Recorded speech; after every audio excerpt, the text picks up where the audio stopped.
Good morning everybody, I am Seema Kaushik and welcome back to this channel. और आज का हमारा टॉपिक रहने वाला है, आज का क्या टॉपिक था? रिमेनिंग टॉपिक था। ओके किसके बारे में बात हो रही थी? ये टीडीएस ही नहीं खत्म होता और तो जब करेंगे हम दूसरे टॉपिक के बारे में।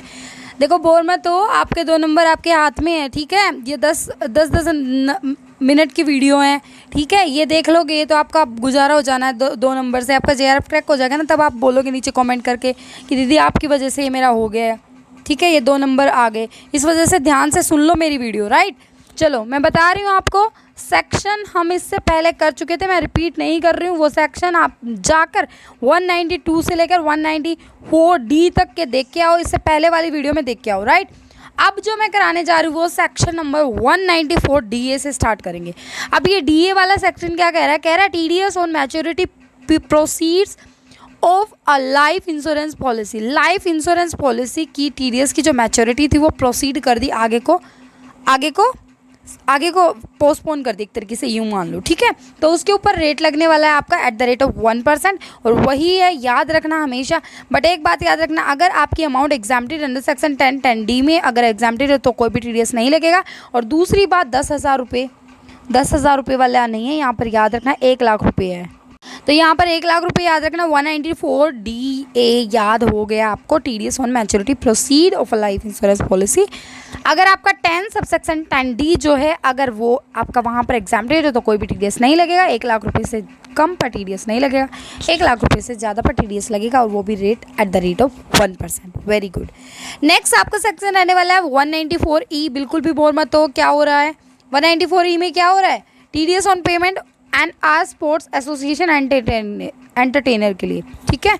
उनके ऊपर अगर आप पेमेंट कर रहे हो तो उनके ऊपर टीडीएस लगेगा, और रेट रहने वाली आपकी @20% प्लस सेस भी रहेगा, राइट।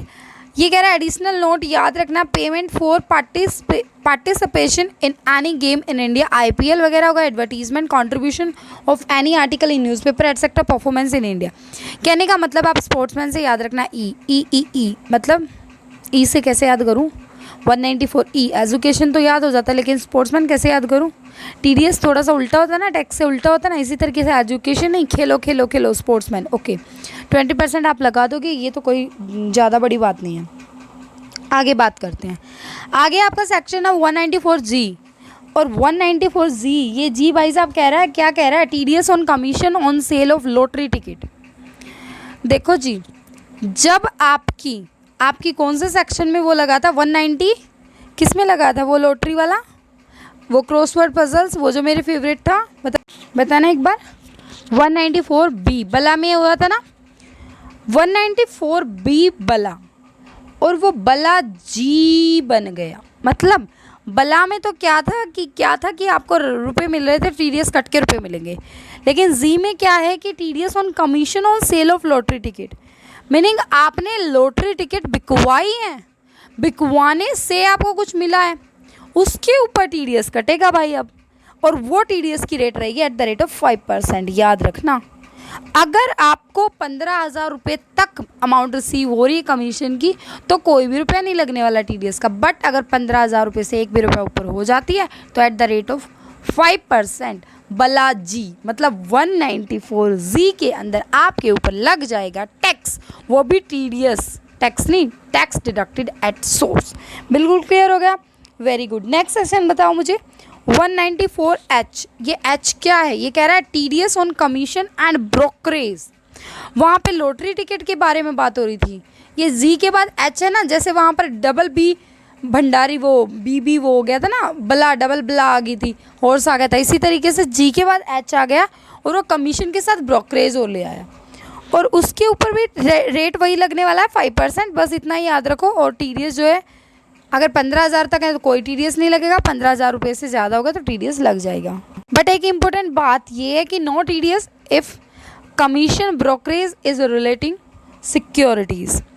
अगर सिक्योरिटी से रिलेटेड कमीशन और ब्रोकरेज है तो कोई टीडीएस नहीं लगेगा। Example, commission to underwriter brokerage on public issue, मतलब पब्लिक इशू करवाए, अब अंडरराइटर ने ब्रोकरेज, जो ब्रोकरेज था to underwriter, commission to underwriter brokerage, मतलब कमीशन रिसीव हुआ होगा वो उसके ऊपर उसका हक है, ठीक है। तो वो ये नहीं कि उसके ऊपर टीडीएस कटेगा, उसके ऊपर टीडीएस नहीं कटेगा इनिशियल पब्लिक इशू के टाइम, ठीक है।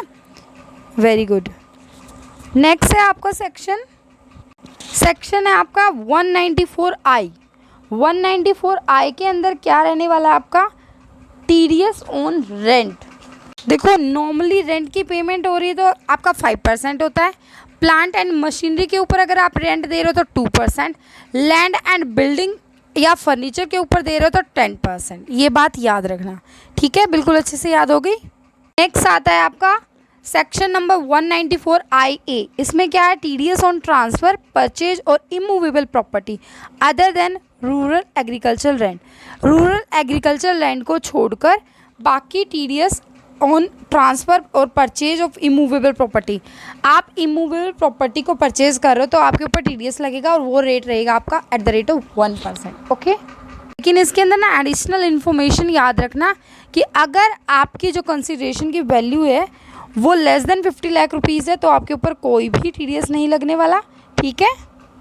बट अगर वही किसी पार्ट की भी 50 लाख रुपीज़ से ज़्यादा कंसिडरेशन है, ठीक है, वन और मोर पार्ट के लिए, तब भी जो टीडीएस की पेमेंट है वो एवरी पार्ट को देनी पड़ेगी। टीडीएस कटेगा at the rate of 1%, right. बिल्कुल अच्छे से समझ में आ गया। 194IA, TDS on transfer purchase of immovable property other than rural agriculture land. Okay, वो जो मैंने 5% बताया था वो उसका सेक्शन है 194IB। इसके अंदर TDS on rent of immovable property. वहाँ पर मैंने मूवेबल प्रॉपर्टी का बताया था, plant and machinery, land and building की बात करी थी। प्लांट एंड मशीनरी पर 2% था I think, land and building या फर्नीचर पर हमारा 10% था। रेंट, अगर TDS on rent of immovable property की बात हो रही है ना, तो वहाँ पर आपका रेट होगा 5%, जो कि नेट में आया हुआ था आपकी बार, अभी दिसंबर में जो एग्ज़ाम हुआ था ना उसमें आया हुआ था, राइट। उस पर लगेगा आपका 5%। उसके बाद नेक्स्ट है आपका 194IC कॉलेज। अच्छा, उसको कैसे याद करें, TDS payment under development agreement. TDS की पेमेंट हो रही है अंडर डेवलपमेंट एग्रीमेंट टीडीएस, तो इसके ऊपर 10% लगेगा, याद हो जाएगा ये तो। बस 4 ही रह गए, फटाफट याद कर लो। 4 ही रह गए, ठीक है, डरो मत। नेक्स्ट है आपका 194J। इसके अंदर है TDS on professional services. Professional services पर टीडीएस लगेगा, आपकी रेट रहने वाली at the rate of 10%। Mostly में ना आँख बंद करके 10% कर देना, जो 10% से अलग है वो याद कर लेना, 5% वाला, 2% वाला, 30% वाला, और ज़्यादातर 10% आँख बंद करके 10% लगाया ना, ठीक है। अगर कुछ भी ना मतलब यूँ ना कि अरे हमें तो कुछ भी याद नहीं है अब क्या करें, तो 10% आँख बंद करके लगा देना। हॉर्स रेस वगैरह वाले को तो आपको पता ही चल गया है, क्रॉसवर्ड पजल्स वगैरह भी 30% लगता है, बाकी नॉर्मली ना मोस्टली 10% ही होते हैं। उसके बाद आएगा आपका सेक्शन नंबर 194LA। LA मतलब TDS on compensation for compulsory acquisition of immovable property. LA मतलब कंपल्सरी एल याद रखना, ठीक है, compulsory acquisition of immovable property. इसके ऊपर आपका 10% रहने वाला है। फिर LB 194LB में TDS on interest on infrastructure debt fund, याद रखना ये 5% है। याद रखना LB की बात हो रही है, इंफ्रास्ट्रक्चर डेट फंड की बात हो रही है, दोबारा से बता रही हूँ, इंफ्रास्ट्रक्चर डेट फंड में 5% लगने वाला है आपका, ठीक है। उसके बाद लास्ट सेक्शन आपका सेक्शन नंबर 195 पे क्या लगने वाला है, TDS on any sum payable to NR और फॉरेन कंपनी। आपने सम पे किया किसी नॉन रेजिडेंट को या फॉरेन कंपनी को, तो आपके ऊपर टीडीएस की अमाउंट क्या रहने वाली है, कह रहा रेट लगेगा DTAA रेट और रेट इन फोर्स। ये तो आपने अच्छे से कर लिया है। DTAA मतलब double taxation avoidance tax agreement के अंदर मैंने बता चुकी हूँ मैं, वहाँ पर उसके अकॉर्डिंग टू एक बार पढ़ लेना, ज़्यादा मुश्किल नहीं है, आपको याद हो ही गया 195 वाला सेक्शन, ठीक है। तो यहाँ तक आप करो, उसके बाद 1-2 टॉपिक अगर रह गए हैं तो ठीक है, नहीं तो दूसरा टॉपिक करेंगे। मैं चल रही हूँ, आप भी चलते रहो साथ साथ, राइट, और रुको मत, अभी थोड़ा सा टाइम है, डरो भी मत, घुमा के रख दो सारे सिलेबस को, ठीक है, प्रीवियस ईयर को एनालिसिस करके रख दो, देखते हैं फिर कहाँ से देगा NTA वाले, कहाँ से देंगे एग्ज़ाम, ठीक है। जो हमें नहीं आता होगा, आप किसी चीज़ को एक बार पढ़ के तो देखो, फिर देखते हैं कहाँ से नहीं आएगा, राइट। एंड बहुत ही अच्छे तरीके से आपको प्रिपरेशन करनी है, बिल्कुल भी नहीं डरना है, ठीक है, पूरे कॉन्फिडेंस से रहना है, पूरे कॉन्फिडेंस से रहो, बिल्कुल नहीं। डर सबको लगता है, एक बार एग्ज़ाम मैं देने गई थी तब मुझे भी बहुत ज़्यादा डर लग रहा था, राइट। सबको लगता है डर, ऐसी कोई बात नहीं कि आपको ही अलग से डर लग रहा है, पर डर को भगाना है एंड एग्ज़ाम को क्लियर करके दिखाना है। Yes, thank you so much guys, bye bye, take care.